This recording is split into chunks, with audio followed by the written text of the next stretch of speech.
மங்களம் பொங்கிடவே எங்கும் தங்கிடவே மஞ்சள் குங்குமத்தால் கணபதிக்கு அபிஷேகம்.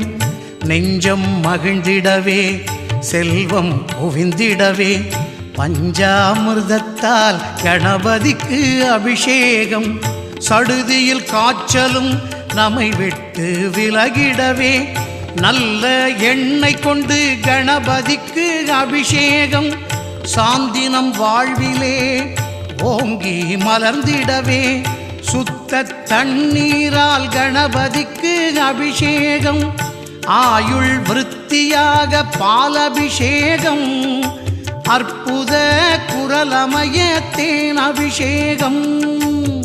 ஆயுள் விருத்தியாக பாலபிஷேகம். அற்புத குரலமய தேன் அபிஷேகம்.